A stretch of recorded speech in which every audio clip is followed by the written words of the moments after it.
Hey, Nikki. Hey, Selena. Let me tell you that I almost called you Alexa. Oh, Because of the Alexa downstairs. I can't I'm decide like, hey, Alexa. if that says something about me or something about her. I think it says something about me.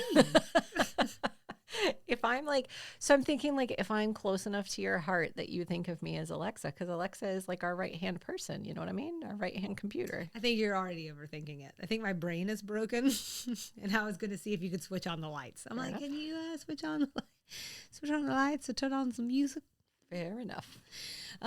So yeah, it's, the only deep read is I need some sleep. And so on that note, I thought today, like I was, we've talked offline several times. It was just a week. It was just a week, y'all. I'm gonna be honest with you. Like sometimes we got to get on here and we got to speak the truth. I mean, I speak the truth all the time. I think you speak the truth all the time. But sometimes you got to lying. Every time I come on here, I'm lying. Just lying. No, but like sometimes I just feel like you got to like be honest about like not honest. Speak your heart. You know, Be authentic. But like not to get on here every time and be like, picnics. No, I'm tired. I'm dog tired. We just had a picnic and I'm also tired. I am tired from the food. It was good. Maybe it was turkey. It was good. That's right, y'all. We had some smoked turkey. It was wonderful. Tryptophan. Yeah, it's a real thing. Maybe. I don't know.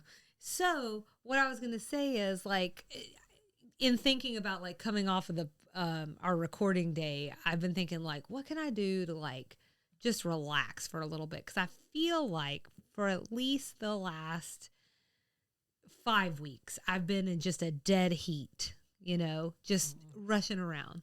And so I was like trying to figure out what do I want to do to relax. And so I thought, to kick off today's, let's talk about like what relaxes us. Maybe I can get some good ideas from you. Like, no. Maybe you can get some good ideas from me. Maybe. It's crazy. I don't think so. I think relaxing is an art. I think it really is. I think it requires you to be okay not doing and just being. And I think I don't know that I realized until the last maybe 6 months or so that I really struggle to just be instead of do. Like I thought I was always sort of just staying ahead of things. Like this is just what you have to do. But like it's okay sometimes for you to just sit and be and not even have your phone in front of you, not even have the TV on. Like just sit and be, maybe read a book. But otherwise, like I sat on the porch last night and just sat. I just sat. That's nice. That's nice. No book, no shield, no nothing, just you and the... No, I pulled my phone out toward the end because I realized my time was drawing close and I had to go put kids to bed. So I pulled my phone out just to kind of check in on some things. But yeah, I just kind of sat out there and yesterday was nice. It's quiet. Well, there's, I'd say for like the last 6 years or more, mindful has been like just a word that's a buzzword and very much so like more and more ingrained, I think, in the culture. And I think the two are kind of similar, And I do think if your to-do list is long and you have a lot going on, it just sometimes feels like more difficult to get into the right headspace. Mm-hmm. Or you feel like you're going to like take it on the other side. Do you know what I mean? Like if I don't do this thing now, I'm just going to have to do it later. You literally just like describe my every moment thought process. Like I just, I hate the creep of chores or whatever. And it does feel like if you don't have the work list running in your head, then you got the home list or like, or sometimes I'll catch myself like I get really anxious like as I'm waking up, and it's a special treat to wake up. Some days I'll be like, and my parents are getting older. And I'm like, okay, pump the brakes, I force myself in those moments to breathe deeply and remember that I'm still in sleeping feels like my safe space. It feels like more or less the place no one needs anything from me. The ultimate relaxation. Exactly. And so when I wake up first thing in the morning, I've been forcing myself the last couple of weeks to just lay there for maybe just a minute and just breathe really slowly and then kind of prioritize what I need to do. See, you think you're not going to be able to give me any tips. And you know what I do as soon as I wake up? I drink a full glass of water very quickly, check a couple of things on my phone, go right in and like just get started with the day. immediately. I don't take not 1 second. I think some of it comes from fear of like falling back asleep. Oh, I'd say I don't worry about that. Mm-hmm. I don't worry. The longer I'm awake, like once I've committed to be awake, I'm awake. Mm-hmm. Because I will start thinking about things. And once I've started thinking, like but I just don't like starting my day with that feeling that you're describing, that feeling of like, oh my God, I only have, 18 more hours before the day's over and I've got to do all these things. Yeah. So I've been forcing myself to slow down and breathe and think about what are the true priority things that have to get done today? What's the thing that can get done tomorrow? Try not to think about my parents getting older or my kids going off to school. So I do think that helps start the day, and literally can just be a minute. Well, I do think about something that I've heard you say before, and on the show, but off of like Mike as well. But is this idea of like needing to get out of your house in order to relax? Yeah. Because that's very true. Yeah, because it's like the dryer's calling, or you're thinking about those 3 things that you put off, or the fact that you found out this week that a woodpecker has pecked a hole into your chimney. No, I think we're going to have that problem soon too. Yeah, and we wouldn't have even noticed. The neighbors told us. Good grief. So this part of is fenced off. We don't really ever have a reason to go in that side. And so, or we just go right out our back door. And I try to be really cautious too, speaking of anti-relaxing things, of like going and looking for problems. Sure. Like, I'm really careful about doing that. But you know what? You don't have to look for them. They'll come find you. They'll find you. They'll find you. I'd like to say that like maybe what I wanted to share and just get your thoughts on this is like, I think in my mind, I'm like laying down on the couch and watching TV is relaxing, but I don't know it is. I think that is more like me in zombie mode, you know? That's right. And like trying to figure out how to break out of that, because that's almost more habitual at this point. It's just a really tough exercise. So I thought maybe we could talk about it.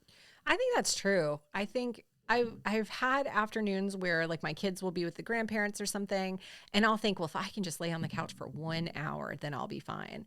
Then that hour ends and I'm like, 1, I don't want to move. And then 2, now I'm thinking I just wasted a whole bunch of time. I don't feel full. I don't feel like my heart is full or anything.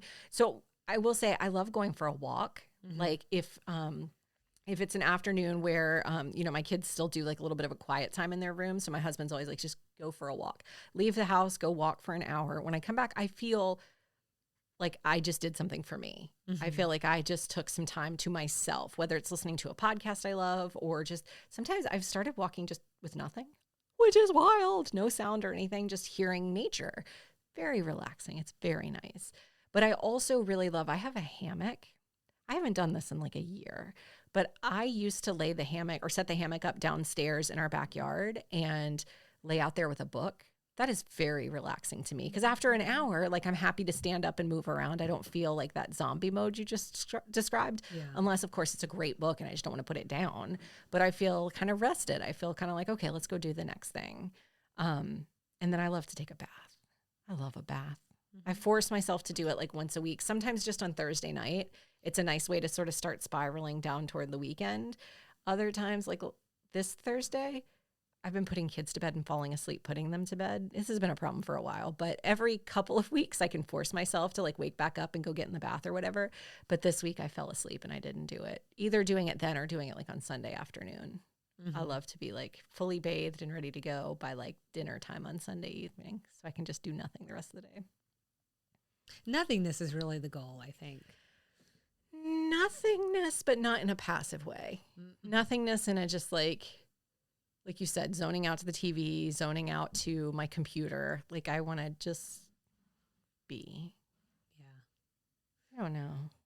Relaxation is really challenging. It is. That's why I like to go on vacation and go to like an all-inclusive. The other thing is going to like an all-inclusive resort, because then you don't even have to think about dinner. You don't have to think about food. You don't have to think about the next thing you're going to do. It's all just there. You just go from one place to the next. The cruise was really relaxing. Mm-hmm. I cannot argue that. The most relaxed I think I've almost nearly ever been in my life was on a cruise ship. I don't think I told this story here. The cruise ship we were on had a glass roof over the pool, and they would retract it on really nice days. Mm-hmm. All the other seats on the deck were taken that day, except the seats that were under the glass roof that had been retracted, because there wasn't a ton of airflow through there. So I guess nobody wanted to sit there. It was kind of a little bit greenhousey and hot. Yep. I don't think I slept longer than 10 minutes that day. I still think about the quality of that sleep. And that was like 10 years ago. I still think about that. It was so relaxing. That's nice. Yeah. It's nice. Spas, that's a way to relax. It's a little bit more expensive. I'm sitting there like dollar signs are going through my head. I'm like, but I will say like, it's not like something I do a lot. I've been like, not even a handful of times in my life, but you know, I did go ahead and do that as like my special treat when we went on our anniversary trip this year. Last year. And that is the most relaxed I have ever been. Mm-hmm. And normally massages don't really relax me that much. Like it's fine, but I always feel like a little uncomfortable. Oh. I never fall asleep. I was out like a light. Maybe some of that's age. That's nice. I love to fall asleep getting a massage. I'm embarrassed because I twitch as I'm falling asleep. Same. And so I've definitely twitched myself awake, and it's embarrassing. But they know that's what they're there for. They're trying to do that to you. Yeah. I mean, it'd be more embarrassing if like a body part was exposed if you twitched. Or you tooted. Or burped. I wouldn't even care about the burp, but if I had a little toot escape, I think I might crawl under the massage table. It would be so embarrassing. Yeah. Even though I don't care if it happens to anybody else, it's just me. Yeah. That is so embarrassing. I've thought about that at the gynecologist before, like how horrible that would be. Right. What a nightmare. Oh, my God. This is the opposite of relaxing, this conversation. My bad.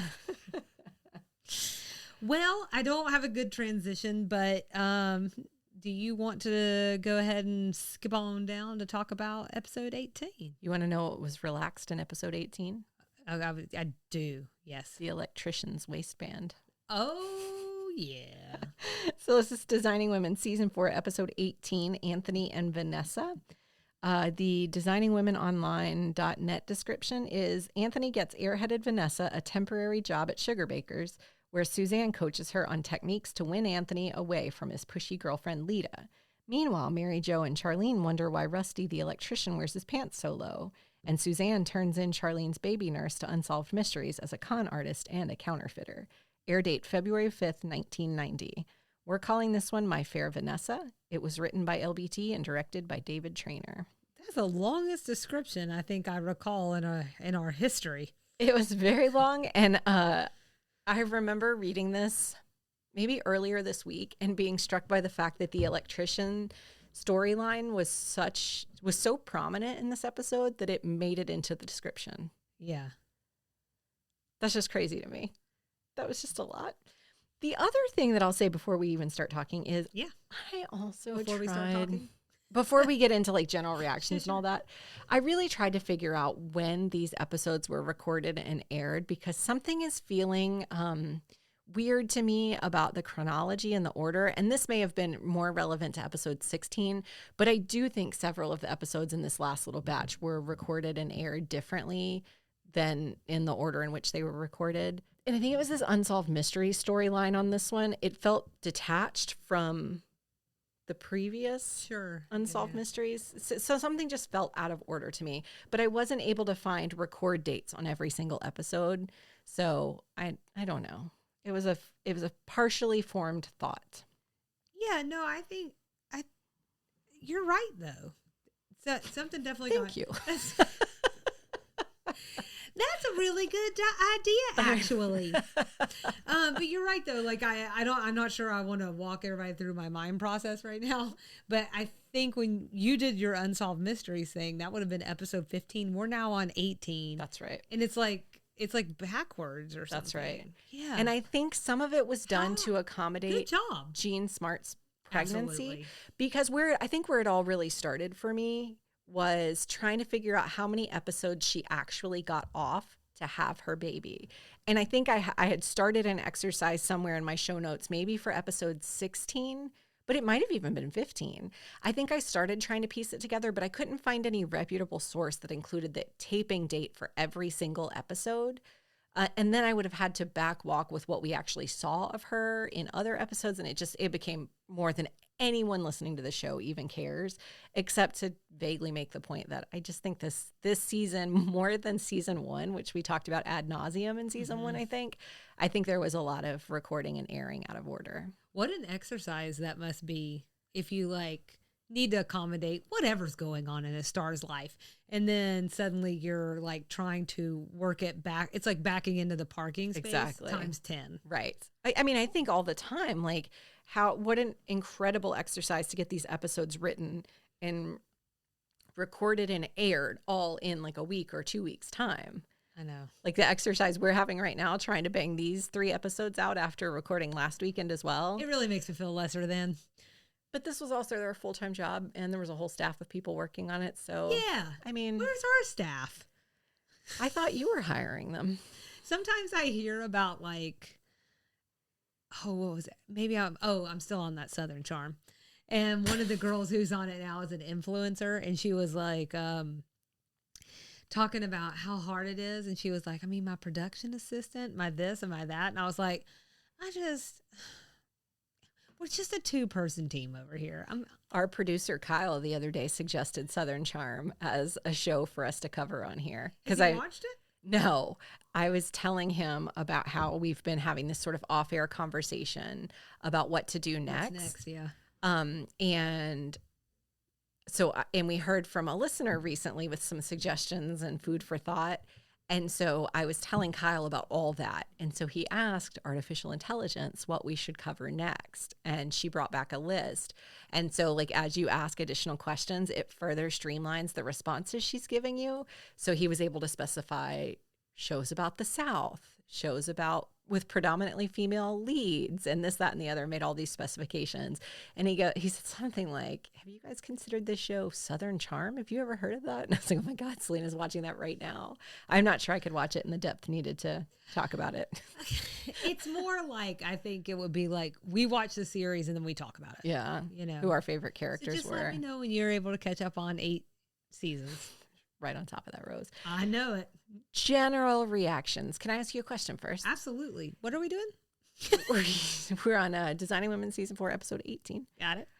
We had a conversation in Episode 13, and I think one of your pieces of feedback about that storyline was about Vanessa and some of what you felt like were some possibly layered stereotypes that they were putting on her character. Mm-hmm. And that some of them you were a little, I think, uncomfortable with, or some you weren't quite sure what you thought. Something was bristling for you. Mm-hmm. So I was curious. I know you had seen this episode before you saw that one, but on your most recent rewatch of this episode, did any of that change for you, or did it make you even more uncomfortable? This morning, I watched it again in preparation for today because I watched this batch of episodes quite a bit ago, and I really needed a refresh. And actually, one of the things that I thought while I was watching it, again, it's just cute as I think she is, and as much as I like her, just because I think probably the actor in real life is very charming. I think what she's able to do with this character is pretty impressive, given that it's not, I don't know, it's the best written character, to be honest. I was wondering, like, as she was delivering some of these lines, like what an actor thinks, like, did she feel good about, like, was she like, oh, wonderful, I think that's how some of it was landing for me a little bit, especially the ones where like so this episode is trying to, in some ways, make the point Vanessa is very smart. There are different types of intelligence, right? They're not all the same. I think we encounter that a lot with Suzanne, because a lot of times she seems like maybe she's not quite as intelligent as someone like Julia, but she'll say the most astute thing on the entire show, right? And I think, and in this case, they did it with like the handyman example and the tools, dragging down the pants. Oh, we never thought of that before. So I get that, but a lot of times they are having her say these things that are like, I don't know if it's like airheaded maybe, and just like ignorant. And like after she says like the 12th thing, I wonder if she's like, okay, I just, yeah, I think it, so I didn't, I don't know. I think I'm just used to it now, but I definitely was thinking if she was like, so glad I took this role. Yeah. Yeah. There were definitely some lines that I thought were kind of silly. I feel like, and I mentioned this when you brought it up in episode 13, that I feel like they were just trying really hard in a short period of time to make a very distinct distinction between Lita and Vanessa. I thought that was a great observation. And so I think they just went as far as they could, so it just gets you right in the face. So it didn't bother me that much. Is there anything else you want to say about the stereotypes? Well, I wanted to say one thing that just like, because this is, I don't have a lot of general reactions. So this is one of mine, and it kind of feeds into this conversation. Like, I think it was also the reaction towards the beginning to her was just like, I was just annoyed with like the characters that we're supposed to love. I thought that, I mean, I get that Vanessa's not exactly coming off like a Grace Kelly type, but it just felt like they were aggressively rude in a couple of situations. In this episode? Yes. Okay. So Julia asking if she knew the months of the year. Do you even know the months of the year? Like, I was like, really? What? But then they gave her like, and that's what I was talking about some of these lines just being like terrible, where she said the thing about February. Like, February. I know a lot of people get that one wrong. And I'm like, what? So, okay. And then Suzanne commenting on her clothes. Like, I get it wasn't the most work appropriate outfit, but you guys also work in the house, so calm down. It's so different these days, isn't it? We all work in the house, and Selena's barely dressed. If I ever get pants on, it's a really stand-up Wednesday. You know what I'm saying? That's an interesting point. I don't think I processed it that way, because I was processing their reaction through the lens of Anthony being frustrated with her. Oh, uh-huh. But I think that's actually out of order if I think about it. So I think I was giving them a pass, maybe unfairly. Do you have a favorite girlfriend, Lita or Vanessa? Yeah, Vanessa. Okay. Okay, good. We can keep talking. Good. Well, thank goodness. She's still better than Lita. Mm-hmm. She's still better. Mm-hmm. I mean, I genuinely like her. I Okay. really do. I just feel like she was underserved. Okay. In the writing a little bit. Do you have? You ready for Strays? Well, I have one more general. Okay. So I just wanted to say, in general, I'm a sucker for any makeover plot. And the one thing I really wish we had gotten was like some kind of montage with Suzanne and Vanessa shopping. And like whatever lessons Suzanne gave her to walk and talk the way she did at the end of the episode. Like, I wanted to see that. And actually, that's not a device the show really uses, is the montage. I love a montage. What's that sound? I said I think it's for the best. A montage feels... It would have felt perfectly in its place in 1990, though. It always feels very dated to me. Montages? Mm-hmm. Oh, I love montages. When used appropriately, they really sing. Oh. Yeah, I don't think about that as a dated thing at all. Oh. I imagine like the there's one in Clueless, and it's just a very where they're making her over. Mm-hmm. There's like a series of, and I think we saw one in Pretty Woman. It just feels like one that just is of a certain era and time. Mm-hmm. I mean, it is definitely a device that's still used today. Mm-hmm. But like, and maybe that's why I wanted a montage so much, is because you just named 2 makeover scenes. Mm-hmm. So maybe You know what's funny? And I was that probably was a montage too. It's just been too long since I've seen it. I was gonna save this for later for my likes, but because you're bringing up her appearance, one of the things actually that I liked about this episode was that it wasn't really solely about her appearance, that Anthony was on the fence about her. So like the women took it upon themselves to change her appearance a little bit.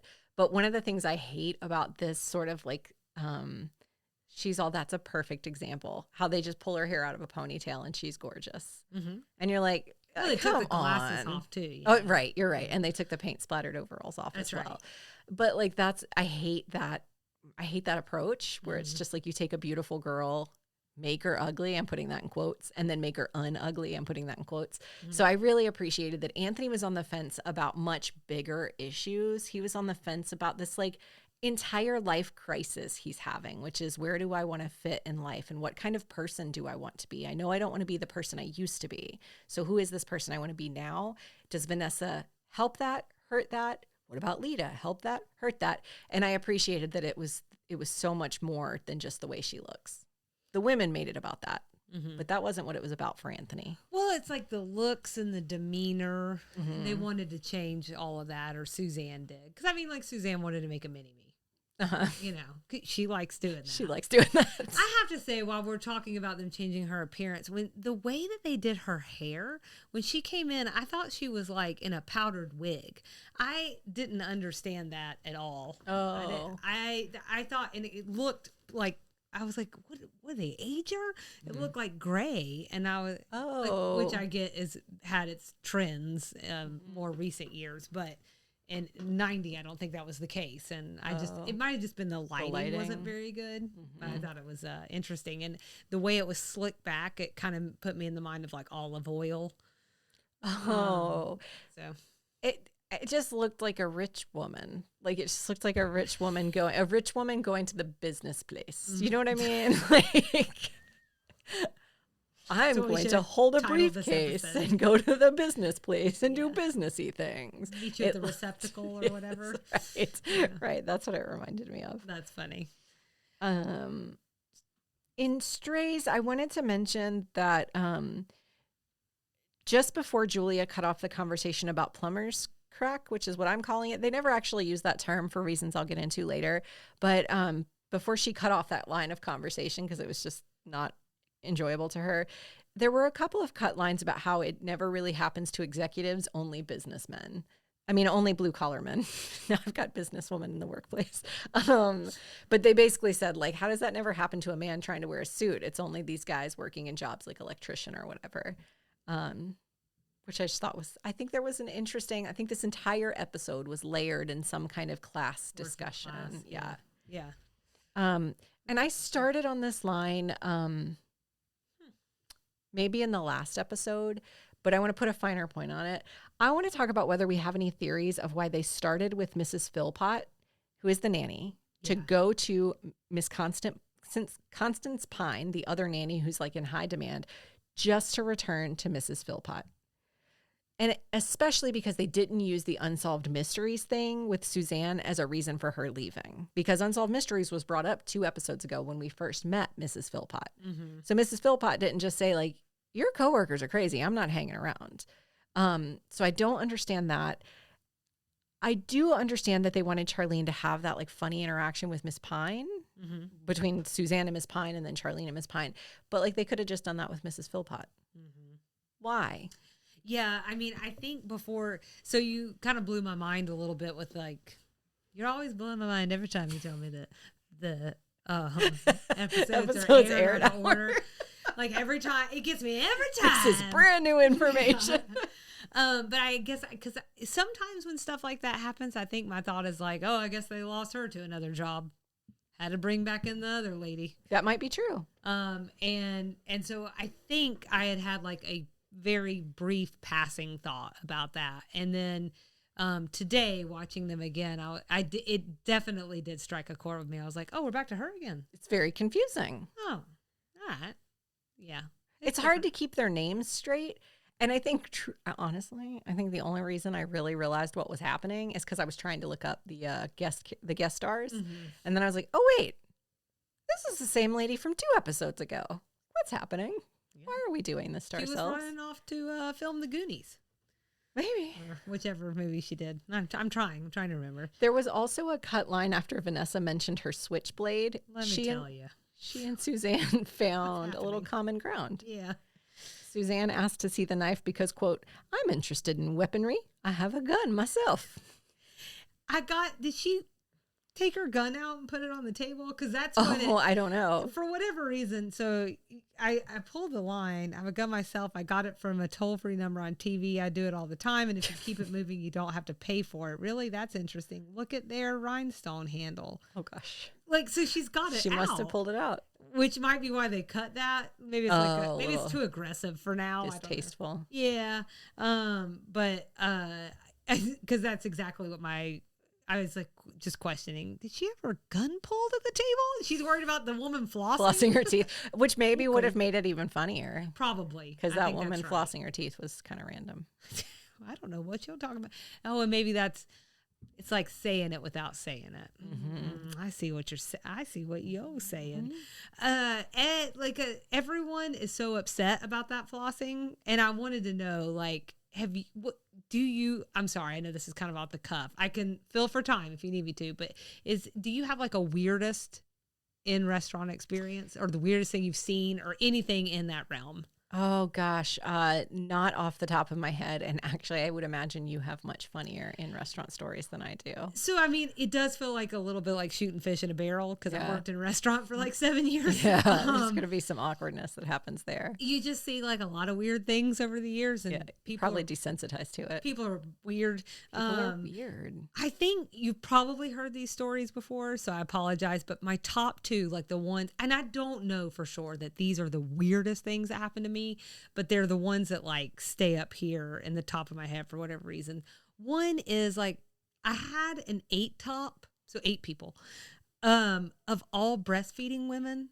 And they were like all breastfeeding at the exact same time. Oh, wow. And it was just a very weird thing to Maybe come it was up a competition. They were trying to see who could finish first. And I want to be very clear. I have no problem with breastfeeding. It's just like 8 is a lot all at one time. And I'm 19, so everything that has to do with motherhood, I'm like, this is scary. This is scaring me. And like that, not to make us sound old, but if you were 19, that was kind of a long time ago. And seeing a woman breastfeed in a restaurant in the United States is not. It would have been 04. It's been a thing of recent years that's become a lot more accepted, especially in the South. I don't know that I should say especially in the South, but it feels like we were a little slower to adopt than other places. Well, and they put me on the table because they thought that it would be funny to do that to me. So meanwhile, you started sweating. And I was actually going to so many babies. And after coming off of one of our previous episodes, I was like, well, maybe they're all with La Leche. Maybe it was a La Leche club meeting. It was. I didn't even know. Oh, dang. You could have gotten in on the ground floor. The other one that was the weirdest was I had a guy come in. I want you to picture, we're going to go back and like, this is also so folks who are fans of Designing Women, don't just listen to us because it was so excellent. Going back to the Mary Jo high school reunion, Howard the Dud episode, I want you to picture him. Can you remember what he looked like? I can. Okay. So a client. Oh my. Well, I'm getting there. That's why I think client came to mind. Just hold on. There was a guy who came in, they sat him with me. He came in with 2 women, beautiful women, flanking him. Like where he had him like, in the crooks of his elbow, coming in, and then they sat at the table. And when I came over to get their drink order, he said, you give them whatever they want because they've done things for me that no one else ever has. And I was like, they did your taxes? I was like, a simple, like, whatever they want would have sufficed. Like, I didn't need all of that information. And the second thing that hit me is I was in this mid-level steakhouse is like, if they've done those kinds of things for you, maybe get them more than a sirloin and the bottom shelf margarita. You know what I'm saying? Oh, dang. Like, maybe take them up to Midtown. So, I don't know. So that was my 2 weirdest. I had a couple of strays, but it feels weird not to transition to a new segment that I want to propose, Selena. I would love to propose a segment called Manners Moment with Mrs. Mays. Is that okay? I would love to be a part of that. Okay, hold on. Hold, please.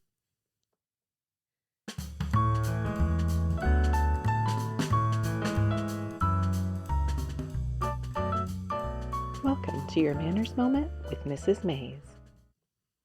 Did you like that? The audio quality brought to you by me recording it really quickly in my closet through my earbuds. I love it. It's like in between meetings. You're like also using the bathroom. So you can say it wasn't wasted work time. Pretty much. Not far from. I actually really like the music though. It's nice, right? It's right in my wheelhouse. It's nice. So the whole My Fair Lady vibe of this episode paired with the scene of the ladies in the restaurant got me in the frame of mind of etiquette, particularly restaurant etiquette. So while you're touching on restaurants and like just the crazy things people do in restaurants, I thought maybe it would make sense to talk about a couple of things that are and are not considered good restaurant etiquette. Okay. I think in a lot of ways, etiquette is kind of irrelevant to a lot of us, especially those of us that don't live in like high society. And if you're not eating at like really high society type restaurants, some of these things are kind of obscure. And so it becomes a little hard to tell, is this still a rule? Like, are we still supposed to be doing these things? Sure. So what I thought I would do is talk about a couple that are still relevant wherever you're eating, and then talk about a couple that are particularly relevant if you're in a fancy place. Okay. And etiquette experts, I want to say this at the top, typically advise that you scale your etiquette to the formality of the restaurant. So again, there are some current manners type rules you should keep in mind, even if you're like mellow mushroom. Okay. So, yeah, that makes sense. but there are some that are a lot more. Did you get any conflicting reports?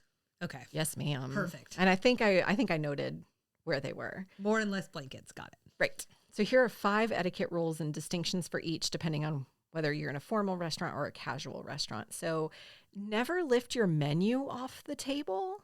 Have you heard this? It's supposed to kind of touch the table. So apparently this one is not relevant if you're in, say, like a mellow mushroom or like a, I don't know that everybody knows what that is, like a Chili's. But if you're at a sorry, mellow mushroom and Chili's. Mellow mushroom, but casual dining. That's correct. Yeah, that's sorry. Yeah, that's what I meant. I don't mean anything bad about that. I eat at those restaurants. You just wouldn't know my Mexican restaurant down the street, which is really where I go most of the time, is if I go out. I think it was the Pentameter with the Chili's. Sorry. I'm sorry. I meant, or like, a Chili's. Yeah. Or an Applebee's. Our favorite restaurant. Or an IHOP. Call us, Chili's.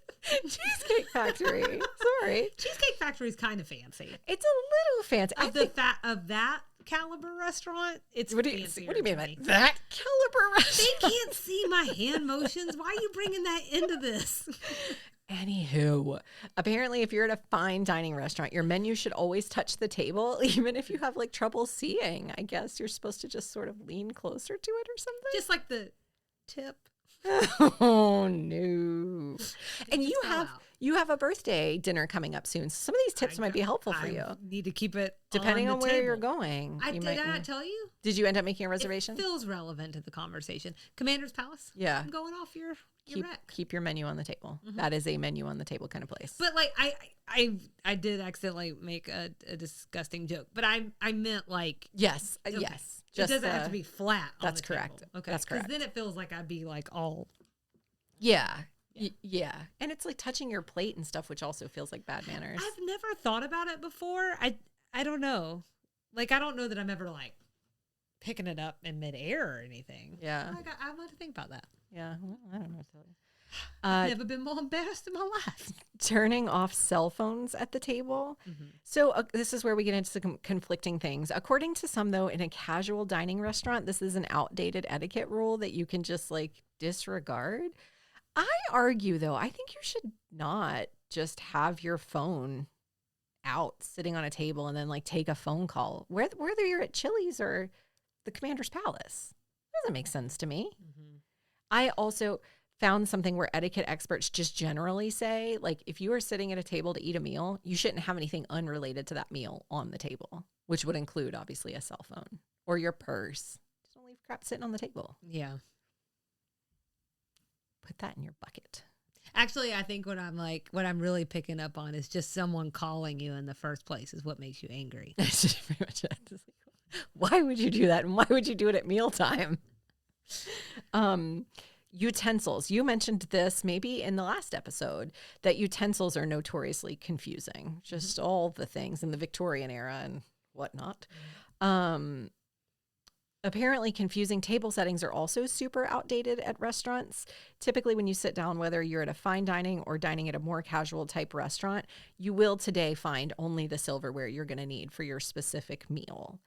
That said, one etiquette rule that I found that is relevant that is still relevant if you're in a fancy restaurant or an oyster restaurant, apparently, is that if you don't have an oyster fork and you order oysters and then they don't bring you an oyster fork, so if you end up getting your oysters with no fork, don't ask for one, for the love of all things holy, because apparently that would be construed as very rude, because the reason they didn't bring you an oyster fork is because you don't need one. They've already done the work for you to separate the oysters from the shell. Do you use a separate type of fork for your oysters at home? I don't eat oysters at home. That won't be a problem for me. But apparently in a restaurant, don't do that. Oh, all right. I don't eat oysters anymore. Yeah. So that's solved. Okay. Irrelevant to you. Waiting until everyone is served before you start eating. According to the sources I found, this one is really only relevant in fine dining restaurants or if you're eating in a formal environment. Like if you're on a lunch with job coworkers or if you're doing an interview or something. I totally disagree with this one. I think it is so rude to start eating, with the exception of today's lunch, which I did start eating before you sat down. I don't count. You do count, but we're at home and you were working on your plate, and I don't have a good reason for why I started eating early. Well, you were blocked. There was like a picnic basket. Generally speaking, I will not start eating before someone else does. Same. I'm really weird about it. I don't care the other way. I don't care what you do. Like, like it's you do you. But me, yeah, I know there are times like we'll be out and I just have to. Which to me, it feels Southern, like because it is kind of like I can't. So when I was in the sorority, if you ate dinner at the house, there was a strict set of etiquette rules and just like rules of eating there that you had to follow. And one of them was that you could not eat until everyone was seated at the table with their food ready to eat. And for whatever reason, that is one that has just stuck with me forever. I just can't do it. Can I bring up a European one while we're on the plates? I was trying to make a European joke, but yeah, I couldn't come up with something about European. But just enter something funny. Ha ha ha. She's so funny. Done. You're so witty. So like here, it's a big bussing place. Like people are just constantly coming and just taking empty plates off of your table. But like at least in Ireland, like that is the rudest thing you can do. It's sort of the opposite of how we are about starting without everybody having their plates. I'm not saying they don't wait for everyone to have their plates and eat, but like the idea that you would make anyone else at the table feel rushed. Like I'm done. What are you still doing? So like I know some people who came here and waited tables and they were super confused by that. And then like the managers at restaurants would get annoyed with they're like, pick up the pace, bro. Yeah, you need to be bussing. And they're like, I don't always be rude. bussing. That's what I always say. Always be bussing. That's interesting. I think just in general, meal approach is very different culturally. Yeah. Like in the U.S., it's like almost just that's why we have fast casual restaurants. Thank you, ma'am. Yeah, and that's why I think I do like dining out or like doing. I don't do a lot of fine dining, but even if you go to just like, I don't know. Echo in Midtown or Buckhead or something like that. Like they do like pace it a little slower. I don't know why that was the first restaurant to come to mind, but just this idea that like not rushing you through it. Like you're at the Cracker Barrel, like at breakfast time on a Sunday. Yeah. Like I don't want to feel like that. Yeah. That makes me really uncomfortable. Almost as uncomfortable as fine dining. Well, yeah, I get really uncomfortable fine dining. I think Commander's Palace will make you feel very well paced. I don't remember them rushing or going super slow either, but it'll be very good. You'll enjoy it. And this last one might be relevant for that meal, maybe. Buttering your bread. Not like that, Selena. You romanced me today with the picnic, but I'm not talking about buttering that bread. So if you're familiar with etiquette rules, you may be familiar with the rule that you're supposed to butter your bread one bite at a time. Do you know this? I think I've heard that version before. Yeah. I think it's the dumbest rule in the whole world. That just seems so extra. Like pick it up, butter a tiny piece. It just doesn't make any sense. But apparently that rule persists today in fine dining restaurants. But according to experts, it's not relevant in casual dining restaurants. So you can butter your bread all at one time. You just sop it through the whole dish. That's what I do. Yeah. Absolutely. I actually just lick the butter up and then lick it back on my bread. Pretty much sounds like me at home. So I'm going to stop there. Hopefully, though, you've got a nice fine dining restaurant in your future. So hopefully this makes you feel more better prepared. You're going to remember to have your menu touching the table. Touching the table. Just butter my bread one bite at a time. Just the tip. And don't say that. Don't say that, especially to the server. That will be very offensive to them. Did you have other strays since I interrupted our stray category? That was perfect timing. Oh, okay, good. So speaking of things we liked, like eating out in restaurants, what did you like, Selena? Well, reading this back looks, and paired with that is going to sound really weird, but the scene where Suzanne accidentally drinks Charlene's breast milk. Oh, poor Suzanne. From her reaction to pretending like she didn't do it until like just the sheer look on her face. I don't know. Part of it is like what makes something funny is being able to identify it. And I think most of us have been in a situation, maybe not that specific situation, but a situation where something dawns on us that is just like where you feel like your blood pool around your ankles, you know? Oh, yeah. And so that look that she does is so pitch perfect. And then when she leaves the room and I would never do that. What do you think? I am some kind of pervert? Pervert. And then she just starts spitting everywhere. It's fantastic. I loved it. I actually enjoyed the plumber's crack runner. And I said this at the top. I appreciated that it was so deeply appreciated by someone that it made it into the episode description that we talked about at the top of the episode. Yeah. They made the most it all the way through. They made the most of that one. Yeah. And I appreciated even that. the episode's button. I also really appreciated the tension between Suzanne and Vanessa. This is not the first time we've seen this because we saw it in episode 13 as well. But Suzanne getting so uptight over basically her relationship with Anthony coming into, and I think we saw it in the Lita episode too, coming into question with a new girlfriend. I really liked that. I think I've told you, and maybe here, I can't remember, but like that I have watched, maybe it was their 03 reunion or something, and it was like the first time all of the men had been back together again. And in the interview,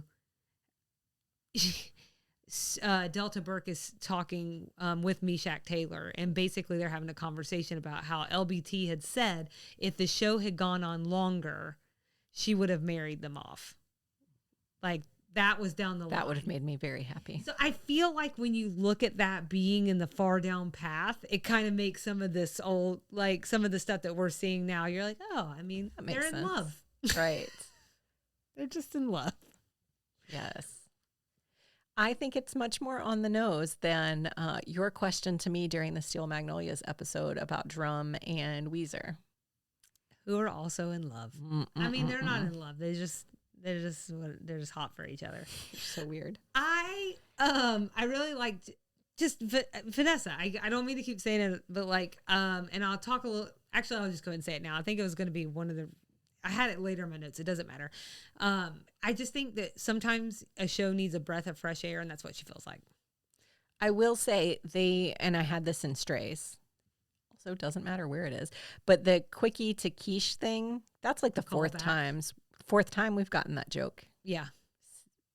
Same with the bidet. We've gotten a lot of jokes about bidets. Yeah. I mean, and I think but it is a callback because Charlene she tells that same story in the beginning, which like even like that's an interesting device to use. And I do like callbacks because they're like, it's nice for them to like have some kind of threading through the show instead of it just feels so episodic all the time. Like there's no connective tissue. And you could argue that feels true to real life, right? You meet somebody new, you tell them your best stories. But I also just was going to say that I really like Vanessa and Anthony together a lot. Mm-hmm. Maybe just because I don't think him and Lita have any chemistry. Yeah, just like zero. And I love that Suzanne turned in Charlene's nanny and then doubled down on it after they confronted her. So extra. She's real committed. She's like, okay, Roberta. Yeah. I didn't have anything I didn't like in this episode.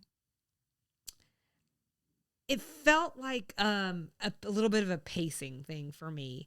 Like we wrapped up the Anthony, Lita, Vanessa. It's like a little bit of a love triangle, and it just like I think it happened too fast. They dropped a couple of hints that maybe he really liked her the most, but I didn't feel like it was enough. So when he admits that he likes her, like it just felt like it was like not entirely earned. That's a good point. Like, it's fine. It's a 1990 sitcom. Right. You know, I will go on. I just felt like, especially, there's so many times where we have these bottleneck episodes because there's 28 episodes this season. And it's like, that's one, give that sucker some room to breathe. Yeah, I agree with that. I think that one could have spread over the next episode, where we could, like, because what we basically got was in maybe 10 minutes time, he realized that her dressed up like an upper class Lita type wasn't what he wanted. And that was enough for him to realize that he wanted Vanessa just the way she was. Like, he didn't have time to kind of process any of that. I think that's a great read. I didn't even understand what happened. Oh, yeah. It happened really fast. It was like whiplash. Yeah. I mean. Okay, you'll do. Right. You mean, one could read it that she dressed up like Suzanne and then he admitted, I love you. True. This is true. Well, what about rating? My rating scale was below the equator pants. Love it. I gave it a 3.5 out of 5. So I don't have much bad to say about this episode. In fact, I had nothing. That said, like, it wasn't one of the greatest episodes. Like, I probably wouldn't be too excited to watch it again. Yeah. I gave it a 4 out of 5 public flossers. I thought it was enjoyable. And this is where I mentioned it before, but I'll say it again. One of the reasons I think I rated it higher is just because, like, sometimes shows need some new blood. Vanessa brings that to the table, and I think that's helpful. So one thing I will say, though, is, like, I really would have, even if it wasn't a montage situation, I would have liked to have had more time with Vanessa and Suzanne, because I think they have good chemistry together, and I would like to see them play off each other a little bit more. That would have been an interesting story. And I feel like I'm trying to remember there's at least one movie, probably a couple of romantic comedy type movies. And I think I'm thinking Julia Roberts' Best Friend's Wedding, where she's in love with this man who's getting ready to marry another woman. And then she has a lot of one-to-one time with the other woman. And it's just an interesting dynamic. Yeah, right. It's just an interesting dynamic. Yeah. Because there's, like, she turns out that she really likes Cameron Diaz's character, but still, like, she's in love with her best friend and she doesn't want her to be the one that marries him. So there's, like, this subtle, like, almost trying to ruin her, but also she kind of likes her and she doesn't want to. And I just think that's an interesting dynamic. She's the villain in the movie. That's a great movie. So I'm, like, sitting here having a million thoughts. I'm going to be very quiet. Well, the only reason I bring it up, Selena, could bring it back in, rein you back in. Yeah, you better. The only reason I bring it up is just because that's what, when you said that, that's this kind of storyline that came to mind for me. And if Suzanne has such strong feelings for Anthony, I could see this storyline playing out very similarly because she and Vanessa also have really great chemistry together. So it would have been a really interesting storytelling process. Yeah, we needed it. I think what I would have done is I probably would have ended it, like, after they got together and she, like, showed her the ropes of being Suzanne. And then the big reveal of her would have been in the second episode and give Anthony's, like, a full scene to go explore his feelings or something. They would have needed to do a little bit more with Vanessa in that case, because I thought the big reveal in this episode was super disappointing. I was like, okay, that's what we're going to do. But it's because they only did it in, like, a minute. So, yeah. Like, let us dine out a little bit. Yeah. So what are you going to do? All right. What about rewrite the series? No problem. What about 90s things? I think Charlene calling breast milk mother's milk felt very 90s, 80s. I don't know. She kept calling it mother's milk, and it made me very uncomfortable. How do you think she felt? Yeah, well, maybe, I don't know. But I do think that's how they talked about it in the, like, 70s, 80s, 90s. So she probably felt great about it. It hits my ear differently now because it's been so long. Mother's milk. I'm trying to decide whether to ask you an uncomfortable question or not. Uh-oh. Did you ever accidentally taste breast milk? No. Okay. I'm just curious. Does it taste like cow's milk? Yeah. Does it taste more like rice milk? It's just, it's not like I want it. Yeah. But I want to know how everything tastes. It's just my DNA. Yeah. It's a body liquid. Well, when you describe it like that, That's what it is. It makes it less appealing. That's what it is. The whole discussion at the beginning about plumber's crack without calling it that, I've said multiple times. I thought that was really funny. I also think that's a really universal experience, having seen that at one point in time or another. But I was wondering why they didn't just call it plumber's crack. So I think this is where you'll see the distinction between you and me, because you looked up Newtons. That's not what they're called. The Nutria in the last episode. I took one look at that page and I was like, yeah, that seems boring. I'm not going to look that up. But I looked up plumber's crack and the origin of that phrase. So according to dictionary.com, the term became widespread later in the 90s. And the first few references were just a couple years after this episode aired in like 1992, 1993. So it just wasn't really a term when this episode was made. It was certainly a cultural phenomenon, apparently, but not a widespread term. That's kind of weird to think about. Like somebody has to name the puppy, you know? Crack. And then the last thing I wanted to mention in this category was just an Encyclopedia Britannica, because Anthony mentioned that early in the episode. This is the world's oldest continuously published encyclopedia. Did you know that in 2012, after 244 years, they ended the print edition? With the 32 volumes of the 2010 encyclopedia being the last to be printed in traditional hardbound. I'm going to tell you, I think I did know that. At that point in time, printed sales only represented about 1% of their business. Ooh, isn't that wild? Yeah. My grandmother had a whole encyclopedia Absolutely. section. Of course. That's amazing. It does feel very of that era. I mean, even like in Friends, where the encyclopedia salesman stops by and it's Penn and Teller, one of them. Sounds vaguely familiar. And he can only like afford the G or something. And so he's learning like every G word or every M word or something. I don't know. I can't tell if it speaks to summertime boredness or this is the kind of person I am. But yeah, I used to go grab one and just sit on the couch and get pictures and learn about things like plumber's crack. It's important to learn. It's important to learn. It's important to learn. It's a good 90s reference. Did you have any other 90s references? My only other one was like Mary Jo kind of alludes to America's crack problem. Oh. I wasn't going to go down that entire road, but that is a 90s thing because it happened across a lot of the 80s, but then trickled into like the beginning part of the 90s. We don't have to go down that public health route. It's fine. Southern things? Suzanne calling the woman at the other table in the restaurant a goober. It means an unsophisticated or goofy person. Yeah. Have we talked about this before? Maybe. Okay. I will say that the word goober, when I looked it up, has roots in like West African, in one of the West African dialects, and it was brought here to the American South by slaves. And so goober is like a term, like in the Andy Griffith Show, which is like the most Southern show of all time. There was a character called Goober. Yeah. So I wanted to mention it because I think it is a Southern term. Interesting. Okay. And then Julia said, or it's a term we use in the South, I'll say. Julia said, when a woman gets a man to cussin', she sounded very Southern in that whole, when a woman gets a man to cussin', then that's a when we know he's in a lovin'. I don't know. There's something very Southern about the way she delivered it. Fair enough. No. Yes. No. I just had Charlene says, looks like you've been shot out of the saddle, referring to Suzanne losing her man or the person that runs all her errands, however you want to look at it. Her man. Her man. That's what they're for, right? What about references we need to talk about? We don't need to talk about it, but I'm going to mention Anita Bryant one more time. We don't need to do any of this. No, well, we specifically don't need to talk about this one because we've already talked about her in season 1, that. episode 14. Just as a reminder for folks, she was a singer, a former beauty pageant queen, and a very strong anti-gay advocate. Yeah. That's accurate.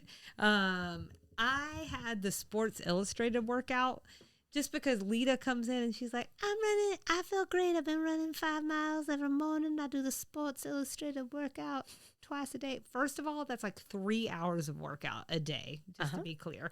But she said it so specifically that I was like, okay, is this like a real workout? Yeah. And so I think I found it. in December of 89, I found an article where they were talking about the Sports Illustrated Super Shape Up program.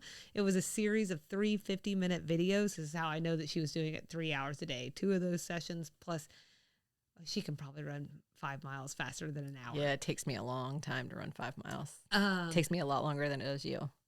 I don't know. I don't run anymore. Very slow runner. But anyways, that's here nor there about my mathing. But Stretch and Strengthen with Elle McPherson, Body Sculpting with Rachel Hunter, and Aerobic Interval Training with Cheryl Teagues. Oh, so just like also very of that time, right? Yeah. It's like really quite a little I feel awful about myself watching that. Yeah. I mean, were women buying that, or were men buying that? Or just anybody who wants to look at half-naked clad model bodies. Anyways, I think that's basically, even the article I read was like alluding to that, essentially. So, yay. Bouillabaisse? Bouillabaisse. That's what I said, bouillabaisse. Bully. What did she call it? I speak French. Yeah, what did she call it? I almost feel like she said another word. She did. But like a real word. It wasn't just a mispronunciation. That doesn't matter. My point is that I was surprised that she ordered that at a Portuguese restaurant because it's French. So that shocked me. Not that, you can't cuisine Mix share. and mingle. Yeah, I was just surprised they didn't pick something more Portuguese-y. I'm always a little bit nervous about commenting on things like that because Not me. I'm going in with 2 feet. I also looked it up first. Okay, well, there you go. I didn't look it up. And because I was afraid I'd get stuck in some kind of weird like world history vortex where it turns out the French invaded Portugal in the 1830s and bouillabaisse was the only thing to survive. Let me tell you something. I can't help what Napoleon did or didn't do. Right. I'll just have to go see Joaquin Phoenix play him later this year. That'll be my understanding of the Napoleonic Wars. Yeah, no, I looked it up. I mean, it's a traditional provincial fish soup, originating in the port city of Marseille. I think that's how you pronounce it. I was like going off Versailles. I was like, I see 2 L's. Marseille's right. Okay. Do you have any other references? I don't. I just had Exxon Valdez. That was my very last one. I just wonder if people I know people our age know, but if because there have been worse oil spills since then. It was an oil spill in 89. It was really bad. 11 million gallons of crude oil in Alaska. Yeah. So the article I read was from 2019 because it covered like 1,300 miles of coastline, and in 2019, like they were still finding pockets of crude oil in some locations. It's nuts. That's terrible. It is really terrible. So I just wanted to end it on a banger. Thanks for that. A day brightener, if you will. I was afraid to go there because it seemed really depressing. Well, I didn't mention the animals. That's why they have the Dawn dish soap oil spill commercials now. I love those commercials. I love to see them saving the animals. That's nice. Anywho. Next episode, speaking of animals, next episode, season 4, episode 19, Pain grows up. Young boys, animals, whatnot. We'd love everyone to follow along with us, engage. Instagram and Facebook at Sweet Tea and TV, TikTok at Sweet Tea TV Pod, email sweetteatvpod@gmail.com, and our website is www.sweetteatv.com. And on that website, you can find ways to support the show. From the Support Us page, you can also rate and or review the podcast wherever you listen. And come back Thursday for Extra Sugar, where we're going to talk about busting up some Southern women tropes and stereotypes. Well, there you go. Or we'll just talk about Southern women. All right. Well, you know what that means, Nikki. What does it mean, Selena? It means we'll see you on Thursday. Bye.